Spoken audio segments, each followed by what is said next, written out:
자, 이렇게 조금 억울하게 지금 껴있네요. 정말 그 말 잘했다. 네. 억울하게 껴있다 보니까 네. 가격도 억울해. 사람들이 경매에 입찰해봐야겠다라고 하는 가장 큰 계기가 되는 것이 어떤 걸까? 글쎄, 어떤 걸까요? 가격이지. 아, 가격. 가격보다 더 뛰어난 동력을 주는 게 어디가 있어? 그렇죠. 또 경매니까 그렇지. 싸게 사야 된다는 그런 마음 가지고 우리가 경매 공부를 하는 거잖아요. 자, 그런데 이 경매의 금액적인 측면으로 보면 3천만 원 아래. 여기에 한 2번 정도 떨어지면 1,000만 원 이쪽 저쪽 되거든? 그렇죠. 두 번 떨어지면 이제 절반 가격이니까. 이때 가장 많이 입찰을 하려고 하는 그 동력이 확 생겨. 근데 이때가 제일 넘어지기 또 좋은 때야. 그렇죠.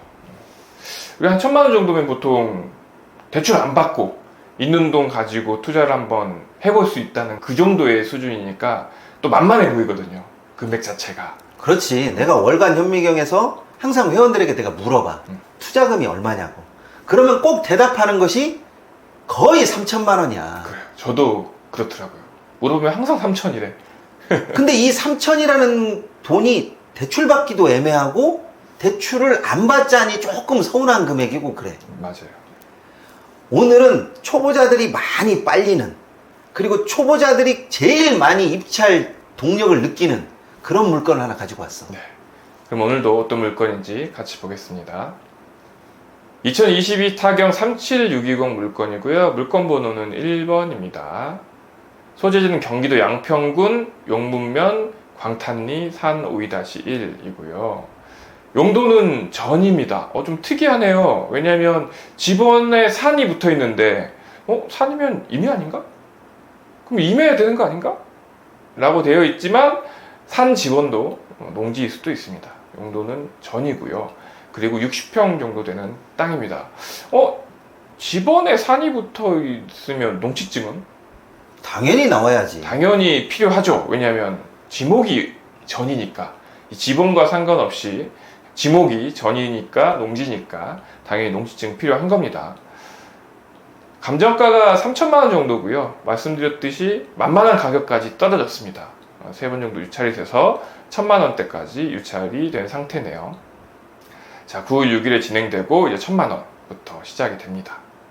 자, 그런데 여기 보면 제시회라고 되어 있는데 제시회로 한 7.5평 정도 되는 다른 어떤 건물이라고 해야 되나요? 이런 것들이 있는 거죠.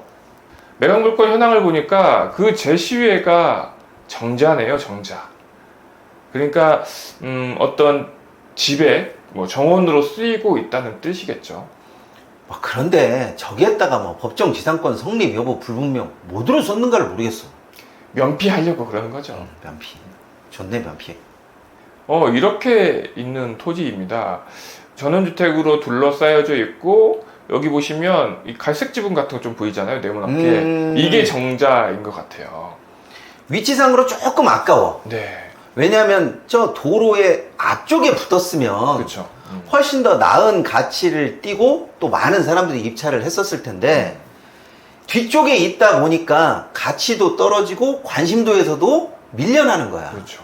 만약에 이 정도 면적이 지금 이 앞에 나와 있었다. 그러면 또 다른 얘기가 되는 거죠. 100명 온다니까? 그렇죠. 100명 오죠. 1,000만 원이면. 자, 이렇게 조금 억울하게 지금 껴있네요.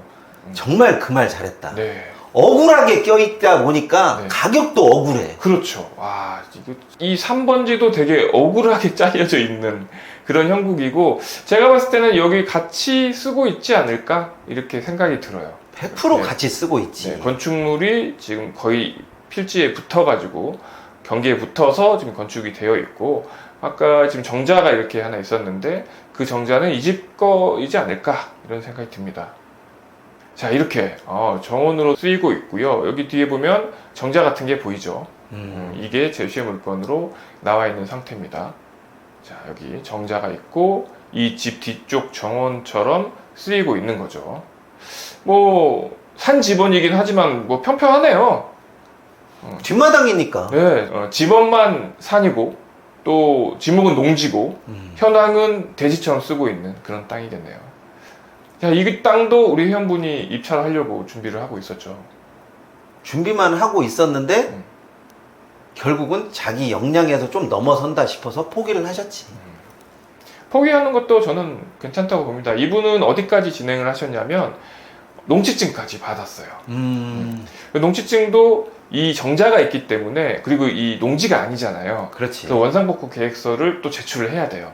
그것까지 별 무리 없이 통과를 하시고 농지증까지 수치를 하셨는데, 이제 이거를 어떤 식으로 농지로 바꿀 것인지, 그리고 이 앞 주인하고 어떤 식으로 협상을 해야 되는지, 만약에 협상이 안 된다면 여기를 농지로 바꿔야 되는데 여기에 뭐 기계 장비가 어떻게 들어가야 될지, 이런 부분이 본인이 자신 없다고 생각을 하셔서 포기하겠습니다, 이렇게 저희한테 얘기를 하셨습니다. 포기하는 것도 용기야. 그럼요. 이거 아니더라도 경매 물건은 자기 돈이 먼저 떨어지기 전보다 더 많이 나와. 그러니까 내가 물건을 골라야지, 그 물건에 얽매여서 뭔가를 하려고 하면 항상 탈이 나. 그렇죠. 그리고 항상 본인의 경험이라든가 또 역량 같은 게 좀 있잖아요. 그런 게 만약에 안 된다고 하면 패스하셔도 괜찮은 거죠. 왜냐면 물건 많은데, 쉬운 것도 많고 돈 되는 것도 많은데, 이 물건을 내가 선정을 해가지고 계속 파고들어. 그리고 임장도 한 2번 갔어. 농지증도 받아놨어. 입찰만 하면 돼. 근데 자신이 없어. 그러면 안 하시면 되는 건데, 그게 아깝다고 생각하시니까. 아니야. 과감하게 포기할 때는 포기해야 돼. 그래서 이 경매를 하다 보면 우연찮게 분위기에 휩쓸리는 때가 있단 말이야. 그렇죠. 근데 이 분위기에 휩쓸려서 끝이 좋은 적이 내가 별로 없어. 그래서 나는 아니다 싶으면 포기하는 것도 긴 흐름에서 보면 낫다고 봐. 그렇죠. 그리고 이제 우리 올패스반 회원들도 지금 뭐 60명, 70명 정도 되다 보니까, 누구는 어떤 물건 낙찰 받았대더라. 또 낙찰 받으면 또 낙찰턱도 또 내고, 또 다른 분들의 또 부러움도 사고, 또 칭찬해주고 축하받고, 뭐 이런 일들이 있다 보니까 본인도 사실 그런 욕구들이 있거든요. 나도 그렇지. 여기에서 지금 몇 달 동안 공부를 하고 있는데 나도 하나 낙찰을 받아야지. 그러면 이 마음으로 또 오버패스 하시는 분들도 분명 나오거든요. 이런 걸 되게 조심하셔야 됩니다. 그럼. 자, 그러면 이 물건은 뭐 그분은 포기하셨지만 낙찰받으면 어떤 과정을 거쳐서 해결을 해야 되는 상황인 거죠? 처음에는 중장비를 동원해야 된다, 뭐 한다, 이런 거 할 필요가 없어. 왜 그러냐면 저 정자를 쓰고 있는 사람을 찾아가 봐야지. 그 사람과 소송이 다 되고 뭔가 확실하게 구체화가 되면 그때 중장비를 동원하든 농지로 활용성 있게 만들어 놓든 그것이 돼야 되는 건데, 처음 첫 단추가 협상이 잘 끼워지지가 않으면 이런 물건 같은 경우는 거의 100% 돈이 묶여. 그렇죠. 이런 것을 돈이 묶인다라고 표현을 해야 되는 거지, 내가 나중을 위해서 투자하는 거다라고 표현할 수는 없는 거야. 그렇죠. 이거는 회원분이 가서 직접 찍어온 사진인데, 저 집이 집으로서의 역할을 하는 것보다 가끔 오는 어떤 별장 용도인가 봐. 그런 것 같아요. 이렇게 커튼도 이렇게 딱 쳐놓고 인기척도 없고. 그러다 보면 더더욱이나 저 정자에 쓰임새가 없지. 그렇죠. 아무래도 이제 이분하고 어쨌든 협의를 해야 되는데, 이분도 이 집 자체에 대한 어떤 뭐 애정이 있다든가 또는 쓰임새가 좀 있다고 하면 당연히 이 뒤쪽 땅도 해결을 하려고 할 텐데, 그게 없다고 하면 이제 그때부터는 아까 말씀하셨듯이 돈이 묶이는 사이가 될 수 있는 거죠. 이게 뭐 이런 물건 같은 경우는 어느 정도면 끝나요? 뭐 어느 정도면 해결을 할 수 있나요? 이렇게 물어보시는 분도 꽤 많은데, 그 어느 정도라고 하는 그 기간이 사람마다 다 달라요. 그렇죠. 누구는 정말 협상을 잘해서 쉽게 끝나는 사람도 있는 반면에, 누구는 경험이 없다 보니까 협상이 계속 질질 끌어지는 거예요. 이런 거 같은 경우는 아예 처음부터 들어가지 않는 것이 더 나을 것 같다라고 하는 그 생각까지 들어가다 보니까 아예 이런 경우에는 처음부터 확실하게 발 빼는 게 낫다고 보는 거지. 그렇죠. 저 땅으로 진입하려고 하면 펜스를 쳐놓은 이쪽을 넘어가야 되는데, 그렇죠. 저 사람이 쉽게 허락하겠냐고. 쉽게 허락 안 하죠, 당연히. 그러니까 이 부분은 무조건 협상을 하든 소송을 하든 저 부분부터 해결하고 시작을 해야 되는데, 이 기간에 대한 가늠이 만만치가 않아. 그렇죠. 소송을 하다 보면요, 전혀 예기치 않는 일도 많이 일어나고 내가 신경 쓰지 않아야 되는 부분까지 신경을 쓰다 보니까 쉽게 지칩니다. 우리가 이런 것을 멘탈을 꽉 붙잡고 버티면 좋은데 이렇게 해서 버텨서 장기전으로 가는 사람이 그다지 많지 않죠.